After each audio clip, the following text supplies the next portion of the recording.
Bible स्टडीला नाही आत्ता जो मेसेज दिला तो कोणी मिस करू नये.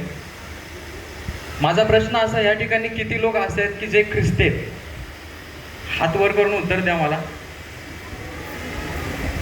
प्रभूला धन्यवाद, सगळेच ख्रिस्ती आहेत. मला तुम्हाला अजून एक प्रश्न विचारायचा, या ठिकाणी किती लोक असे आहेत की जे रोज बायबल वाचणार आहेत? प्रभूला धन्यवाद. जे वाचत नाही त्यांनी इथून पुढे वाचायला देखील चालू करा. आणि वाचत असताना इथून पुढे बायबलचा अभ्यास तुम्ही जेव्हा करता त्यावेळेस बायबलचा स्त्रीलिंगी, पुल्लिंगी, नाम, सर्वनाम ह्या गोष्टींचा देखील अभ्यास करा. हे मी का सांगतोय? प्रभू येशू ख्रिस्ताने बायबलचा मत्तेचा 24वा अध्याय वचन 4 आणि 5 यामध्ये एक भविष्यवाणी केलेलं आहे. अशी पुष्कळ अशा भविष्यवाणी केलेल्या आहेत. त्यापैकी ही एक भविष्यवाणी केलेलं आहे. ते वचन मी तुम्हाला सांगतो. येशूने त्यांना उत्तर दिले, तुम्हाला कोणी फसवू नये म्हणून सावध असा, कारण पुष्कळ जण माझ्या नावाने येऊन मी ख्रिस्त आहे असे म्हणतील व अनेकांना फसवतील. त्याच अध्यायामध्ये 23 पासून पुढे, त्यावेळेस जर कोणी तुम्हाला म्हटले पहा ख्रिस्त येथे आहे किंवा तेथे आहे, तर ते खरे मानू नका.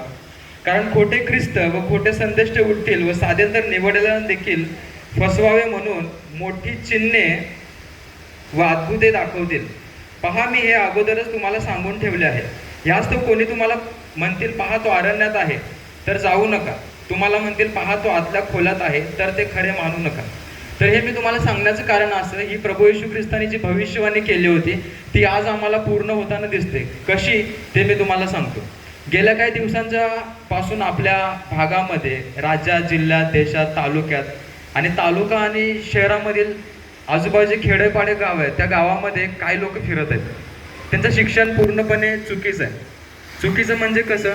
बायबलच्या विरोधामध्ये शिकवलं जातं.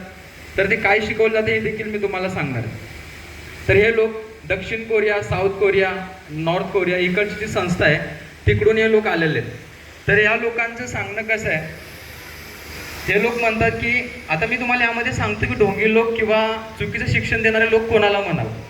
जे लोक पिता, पुत्र आणि पवित्र आत्मा ह्या त्रिएक देवाची ट्रिनिटी नाकारतात, त्रैक्यत्व नाकारतात, त्या लोकांना मी ढोंगी लोक म्हणू शकतो.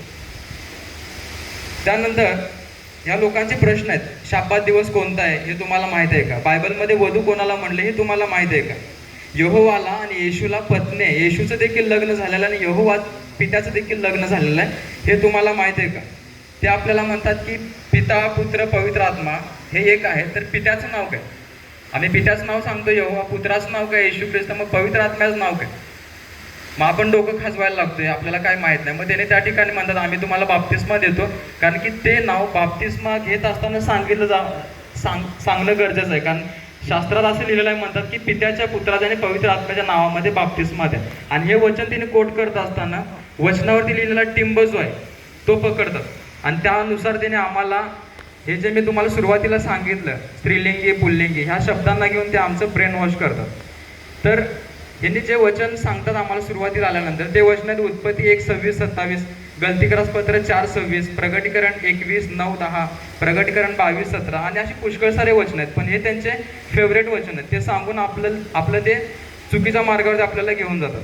तर असेच लोक ज्यावेळेस बायबलच्या काळामध्ये देखील आले होते, त्यावेळेस गलतीग्रह पत्रामध्ये प्रेषित पाऊल तिथल्या लोकांना काय म्हणाले हे तुम्हाला मी सांगून थांबतो. तर मला आश्चर्य वाटते की ज्याने तुम्हाला ख्रिस्ताच्या कृपेत पाचारण केले त्याच्यापासून तुम्ही इतके लवकर अन्य सुवार्थेकडे वळत आहात. ती दुसरी नाही पण तुम्हाला घोटाळ्यात पाडणारे व ख्रिस्ताची सुवार्ता विपरीत करू पाहणारे असे कित्येक आहेत. ही सुवार्ता, हे व्यवस्थित ऐका, परंतु जी सुवार्ता आम्ही तुम्हाला सांगितली तिच्याहून निराळी सुवार्ता आम्ही सांगितली किंवा स्वर्गातून उतरून देवदूताने जरी सांगितली तरी तो शापभ्रष्ट असो. म्हणजे प्रेषित पाऊल यांनी जी सुवार्ता सांगितली त्यावरती त्यांचा एवढा भरभक्कम विश्वास होता की आम्ही जे सांगितलेलं आहे तेच सत्य. आम्ही अगोदर सांगितले तसे मी आताही तुम्हाला पुन्हा सांगतो की जी तुम्ही स्वीकारली तिच्यावर निराळी सुवार्ता कोणी तुम्हाला सांगितलं तर तो शापभ्रष्ट असो. यानंतर अनेक लोक आपल्या घरामध्ये सूट बूट शबनम बॅग अडकून आले की आम्हाला वाटते अरे हा ख्रिस्ताचाच आहे, याला जवळ करावं, याला आलिंगन द्यावं, याचा पाहुणचार करावा. तर पवित्र शास्त्र बायबलनं आम्हाला अजून एक हिंट दिलेलं आहे. योहानाचा 1 योहान 4:1 मध्ये असं लिहिलेलं आहे की प्रियजन हो, प्रत्येक आत्म्याचा विश्वास धरू नका, तर ते आत्मे देवापासून आहेत किंवा नाहीत याविषयी त्याची परीक्षा करा, कारण पुष्कळ खोटे संदेष्टे जगात उठले आहेत. 2 योहान 1:9-11 मध्ये लिहिलेलं आहे ख्रिस्ताच्या शिक्षणाला चिकटून न राहता जो पुढे पुढे जातो त्याला देव प्राप्त झाला नाही. जो शिक्षणाला धरून राहतो त्याला पिता व पुत्र दोघांची प्राप्ती झाली आहे. हे शिक्षण न देणारा कोणी तुमच्याकडे आला तर त्याला घरात घेऊ नका व त्याचे क्षेम कुशल विचारू नका, कारण जो त्याचे स्वागत करतो तो त्याच्या दुष्कर्माचा भागीदार होतो. तर ह्या सर्व गोष्टी सांगण्यामध्ये माझा कोणताही फायदा नाही. कुठलं चर्च मला सांगत नाही जाऊन तू सांग. जे बायबल मी वाचलं आणि माझे लोक जे भटकत आहेत, वेगळ्या वेगळ्या मार्गाला जातात, मी स्वतः बघितलं. जो माझ्यासोबत लहानाचा मोठा झालेला तो आज त्या कल्टमध्ये अडकलेला आहे आणि असे प्रश्न उत्तर करतोय की काय समजतच नाही. पण ह्याविषयी तुम्हाला अधिक जाणून घ्यायचं असेल तर यूट्यूबवरती भरपूर सारे व्हिडिओ आहेत. त्यामध्ये मी मराठीमध्ये सुद्धा माझे व्हिडिओ चालू केलेले आहेत. आकाश इंगले ख्राइस्ट फॉर यू या नावाने माझे चॅनल आहे. त्या ठिकाणी मी ह्या लोकांचे प्रश्न काय आहेत, ते लोक कसे प्रश्न घेतात, त्याचं उत्तर काय, हिब्रूमधील शब्द, त्या हिब्रूमधील शब्दांचा अर्थ मराठीमध्ये घेऊन बरोबर ते काय होतं, थोडाफार अभ्यास करून मी तुमच्यासारख्या सर्वसामान्य ख्रिस्ती लोकांच्यासाठी कष्ट घेत आहे. तर कृपया तुम्ही तिथं जाऊन पहा. नवीन व्यक्ती आला तर पहिला तुमच्या चर्चच्या पास्टरांना किंवा वडील वर्गाला कॉन्टॅक्ट करून सांगा की बाबा हा व्यक्ती आलेला, ह्याला घरामध्ये घेऊ का नको. काय याच्यामध्ये देव तुम्हाला शिक्षा देईल वगैरे असा काही विषय नाही, कारण तुमच्या चर्चचे पास्टर तुम्हाला जितका मानना देत आहे तितका पुढे. जर तो व्यक्ती ट्रिनिटीला आणि बायबलच्या शिक्षणाला फॉलो करणारा असेल तर काहीही दुमत नाही, त्याला तुम्ही घरामध्ये घ्या, पाहुणचार करा, पण तुम्ही सांभाळून राहा, कुणाचाही विश्वास धरू नका. बरेचसे कल्ट आलेले आहेत, गुड न्यूज मिशन असो, world mission society church of God असो, ज्याला मराठीमध्ये येरुशलेम माता म्हणतो, हे भरपूर भयानक प्रकार आहे. काय शिक्षण चुकीचं ते आम्हाला समज तरी पण यांचं काही समजत नाही. त्यामुळे तुम्ही सावध राहा आणि कोणी या ठिकाणी गेला असेल तर पुन्हा जाऊ नका.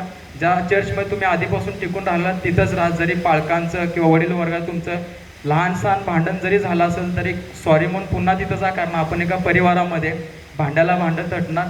पुन्हा तुम्ही तिकडे कंटिन्यू करा. Thank you so much. God bless you.